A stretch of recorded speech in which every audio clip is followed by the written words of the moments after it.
ദായിൽ furniture and interior, Poozhikunnu, Alathiyur.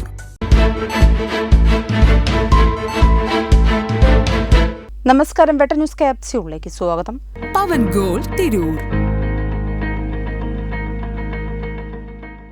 Tanur പുത്തൻതെരുവിൽ വെച്ച് ഗോവയിൽ നിന്നും തൃശൂരിലേക്ക് ലോറിയിൽ കടത്തുകയായിരുന്ന വൻ സ്പിരിറ്റ് ശേഖരം പിടികൂടി. 35 ലിറ്റർ വരുന്ന 298 കന്നാസുകളിലായി 10,500ഓളം ലിറ്റർ സ്പിരിറ്റാണ് ലോറിയിലുണ്ടായിരുന്നത്.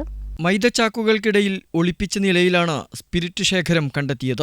രഹസ്യവിവരം ലഭിച്ചതിന്റെ അടിസ്ഥാനത്തിൽ ജില്ലാ എക്സൈസ് ഡെപ്യൂട്ടി കമ്മീഷണർ P.K. ജയരാജിന്റെ നേതൃത്വത്തിലുള്ള സംഘമാണ് ബുധനാഴ്ച രാത്രി 7 മണിയോടെ സ്പിരിറ്റ് പിടികൂടിയത്. 35 ലിറ്റർ വരുന്ന 298 കന്നാസുകളിലായി 10,500 ലിറ്റർ സ്പിരിറ്റാണ് ലോറിയിലുണ്ടായിരുന്നത്.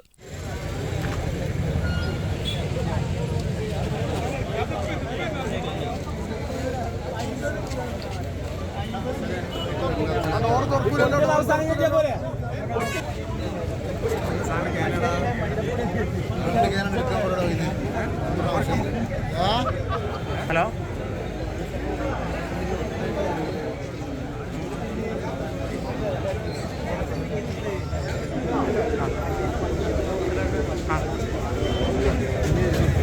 ഇന്ന് വരും.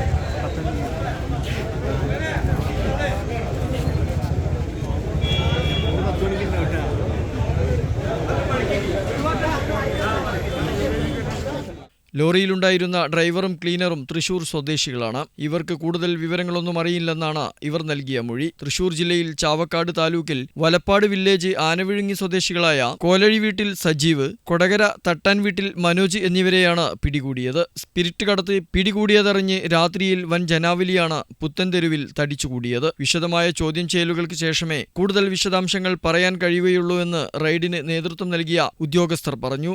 Deputy excise commissioner P.K. ജയരാജിനൊപ്പം Malappuram excise enforcement anti narcotic special സ്ക്വാഡും തിരൂർ എക്സൈസ് സർക്കിൾ ടീമും സംയുക്തമായാണ് ഓപ്പറേഷൻ നടത്തിയത്. വെട്ടം ന്യൂസ്, താനൂർ. എന്റെ ഇഷ്ടങ്ങൾ എന്റെ ഫാമിലിക്ക് അറിയാം. Family wedding centre.